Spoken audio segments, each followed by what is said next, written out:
Hey everyone, and welcome back for another deep dive. Today we're going to be looking at something that I think is pretty relevant to a lot of people. Yeah. Um, and that is the commodification or the commercialization of Mhm. spirituality. Has spirituality just become a product? That's a great question. And is it even possible to find genuine spiritual growth Yeah. these days? We'll be taking a look at excerpts from this article called Why People Are Selling Spirituality Instead of Truly Believing in It. Interesting. So yeah, let's Let's jump in. jump into this and see what we can find out. Yeah, it's interesting because we're seeing this real shift in how spirituality is presented. It's less incense and yoga mats Yeah. and more marketing funnels and sales pitches for enlightenment. It's a Yep. huge market. It's like spirituality has become a commodity, Yeah. like just another thing on the shopping list. Right. And with that comes this question.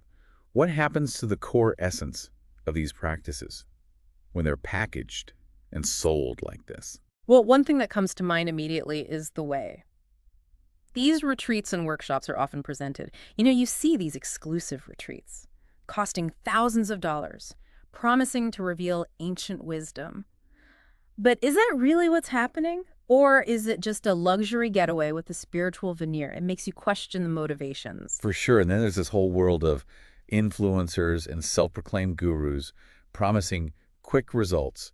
I've seen those ads like unlock your chakras in just 7 days. Oh, yeah. So tempting to think that there's a shortcut to enlightenment. Sure. But deep down, don't you think that? True spiritual growth requires more than a weekend workshop and a handful of crystals. Absolutely. True spiritual growth isn't a quick fix. It's a journey. It involves confronting your inner shadows, committing to self-reflection, and Yeah. embracing the fact that it's an ongoing process. Totally. It's like you can buy the fanciest piano out there, but it won't make you a concert pianist overnight. Right. It takes years of practice and dedication Mm. and a lot of wrong notes to get to Carnegie Hall. You need that dedication and that desire for instant gratification, which I think is understandable in our world, but it can sometimes undermine that commitment to the process. For sure. The article actually talks about this tension Mhm. between this pull towards quick fixes versus the reality of dedicated practice. Totally. If we view Mhm. spirituality as just something to be acquired quickly, we might miss out on the real transformative power Yeah, of these practices. sure. And it makes me think about authenticity. Like, what does that even mean in Yeah, this context? that's a great question. I think one way to think about authenticity is to look at the roots of the practice.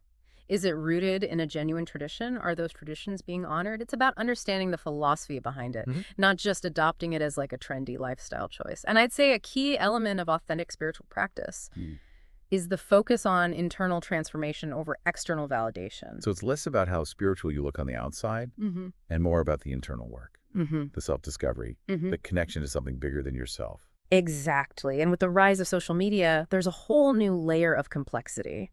We've got this phenomenon of the spiritual entrepreneur, people building platforms, branding themselves as gurus, sometimes with questionable credentials. The term spiritual entrepreneur just feels a bit paradoxical to me. Oh. I mean, no judgment to anyone, but Yeah. you literally could do like a weekend retreat Yeah. and come back selling secrets to Zen mastery. Right. It's like, how are we supposed to discern between genuine teachers and people who are just really good at marketing? That's a crucial skill to develop these days, wouldn't you say? Yeah. And it ties into this bigger issue that the article highlights, which is the potential loss of authenticity. Oh. When spirituality is packaged as a product, when you strip away the nuance, the depth, it's easy to lose sight of the true potential. It's like yoga just becoming another fitness trend. Right.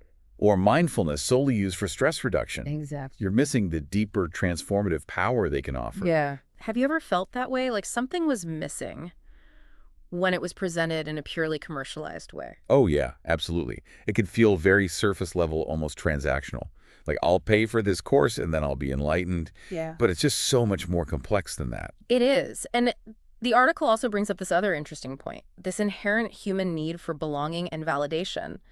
It's understandable that people are seeking connection and community, but it gets tricky when those communities become more about external validation than genuine growth. So you're seeking inner peace through external means. It's ironic. It is ironic. Yeah. And I've noticed that it can lead to a kind of spiritual competition which feels very counterintuitive. It does feel counterintuitive What's to what it all about? it raises this question of how do we cultivate genuine connection and keep our own journeys grounded in what truly matters Yeah. in a world that's obsessed with spiritual one-upmanship.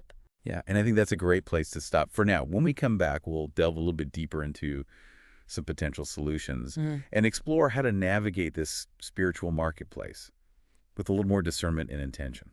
Sounds good.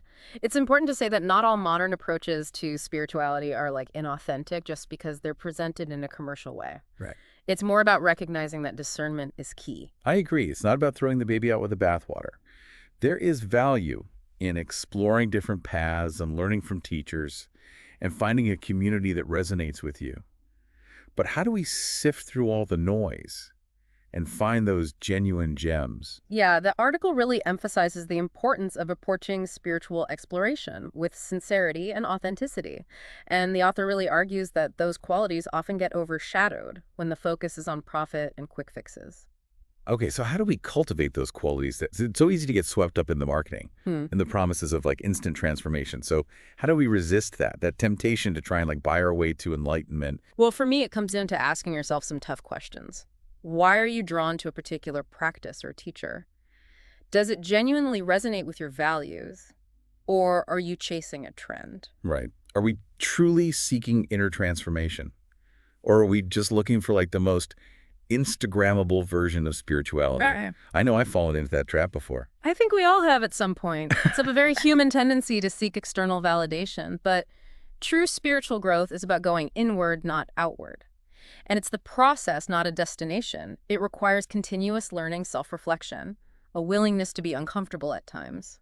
You know, it's funny. I used to think the spirituality was all about achieving this like constant state of bliss.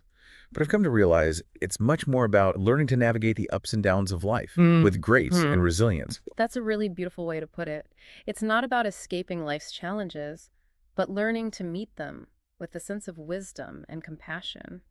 The article actually encourages us to embrace the messy, imperfect nature of the journey. It's not about striving for some idealized version of perfection, but about showing up authentically as we are. I love that idea, like embracing the messiness. It takes the pressure off. Instead of seeking like a specific outcome, it becomes more about the process of self-discovery and growth. Exactly. It allows you to approach your practice with curiosity and an open mind, rather than judgment or self-criticism. And speaking of openness, the article also touches on the importance of finding authentic connection. But how do we do that in a world that often feels so transactional, so focused on individual achievement? I think it starts with being mindful of the communities we choose to engage with. Seek out those that prioritize genuine sharing and support over superficiality or competition. Look for groups that encourage personal growth, honest reflection, and mutual respect. So it's about looking beyond the flashy aesthetics and the look at me, I'm so enlightened vibes.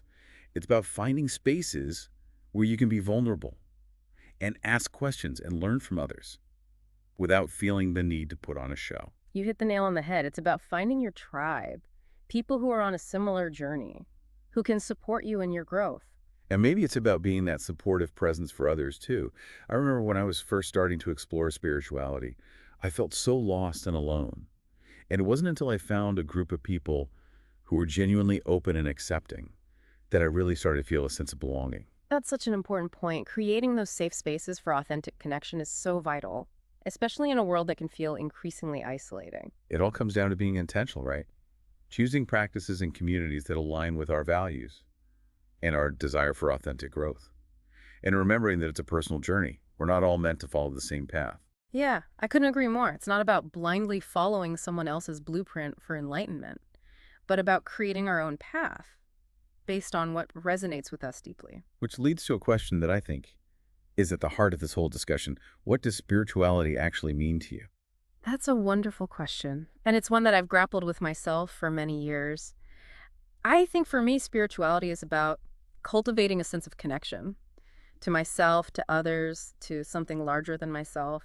It's about finding meaning and purpose in life, even amidst the challenges and uncertainties. I love that. And for me, it's about that deep inner knowing, that feeling of being grounded and connected, even when the world around me feels chaotic. That's beautiful. And the article reminds us that cultivating that inner peace often requires us to step back from the noise and distractions Yeah. of the external world.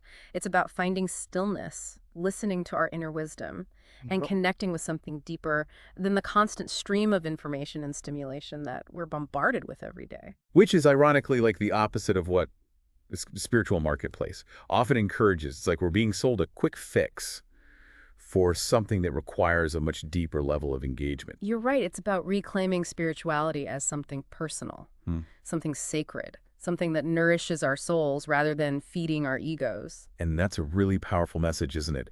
Even amidst all the commercialization and noise, Yeah. we can still find our way back to what truly matters. But how do we do that? Like, what are some practical steps we can take? That's a great question, and it's one that we'll explore in our final segment. We'll delve into some specific tips Yeah. for navigating this spiritual marketplace and finding authentic teachers, communities, and practices that can support you on your unique journey. So we talked about the challenges and how important it is to approach the spiritual marketplace intentionally and with discernment. But let's get practical. What are some things we can actually do to navigate this and find those authentic gems? Well, I think it starts with being a little skeptical. Yeah. Don't just take everything at face value. Do your research, ask questions, and most importantly, trust your intuition. So like if a teacher's promising you the moon and the stars Mm. in a weekend retreat, Yeah. maybe take a step back and think, does this really feel authentic? Yeah. Look for teachers who emphasize the importance of personal experience and self-reflection and a long-term commitment to growth. It's not about instant transformation, it's about the journey. And what about finding authentic communities? How do we find the groups that are actually supportive Mm. and not just about showing off how spiritual you are?